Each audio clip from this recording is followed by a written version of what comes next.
Hi, my name is Michael Leishman, and I teach agriculture here at Porterville College.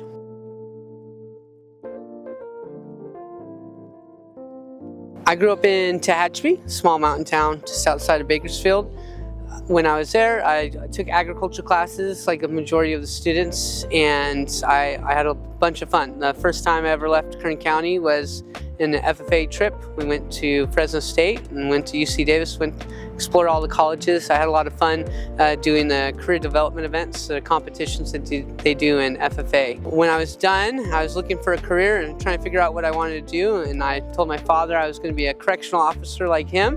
And he said that he hated his job and that I should do something that I enjoyed. So I looked back at my whole life and all the experience that I had at 22 years old.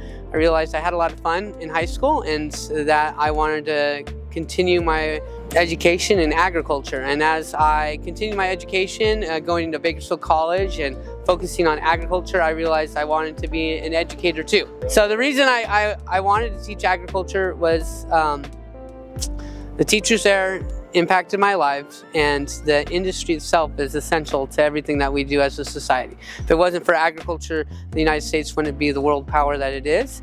The principles behind reaping what you sow, I think, are essential in not only obviously agriculture, but in our personal lives. Like the harder you work, the meritorious kind of outlook on life. And the more you put into life, the more you should get out. I went to Cal Poly San Luis, and I got my master's degree in agriculture education. At that point in time, I was teaching high school at Highland High School in Bakersfield, and I taught there for 9 years. Now I teach here.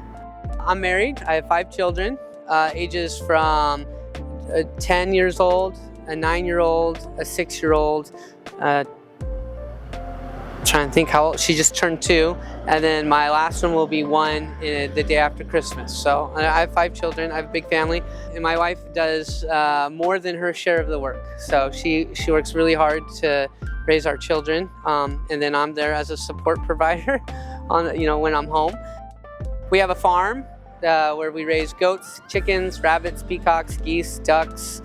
We have a fair amount of horticultural plants as far as fruit trees go, and we have our own bees and we produce honey. So we stay busy on the weekends, keeps the kids engaged and keeps me, it links very closely to my job, and so it's just something I love to do, is grow my own food and know where it comes from. What do you like to grow the most?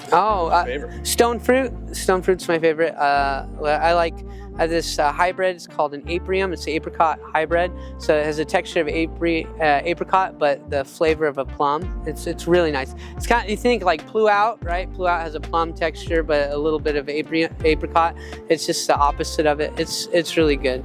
And then I like grafting. So fruit trees that produce more than one fruit. So at my house, I have a cherry tree that produces 4 different types of cherries. I have an apricot tree that produces 5 different apricots. So that during the summer, when they bloom, one tree, I'll have one scaffold will have a whole bunch of apricots, I'll eat it, and then 2 weeks later the next scaffold becomes ripe, and the next scaffold becomes ripe. So I have apricots, pretty much for a solid month and a half that are ripe. That and the honeys, the bees, that's always exciting, depending on what time of year it is and how much weeds you have growing. Fun fact, interesting fact, every morning, students always see me, I race homing pigeons. It's a weird hobby. I got into it when I was in high school and whatever. So a bunch of old people do it. You take your pigeon from your home, you take it to another place, let it go, and you time how fast it takes to get home, right? They have a little microchip on their leg. So Porterville happens to be 45 miles from my house, and it's a perfect practice race. So every day before school, before class starts, my car opens up, there's a bunch of pigeons flying around, and then they go home. It takes them about 50 minutes to get home from here.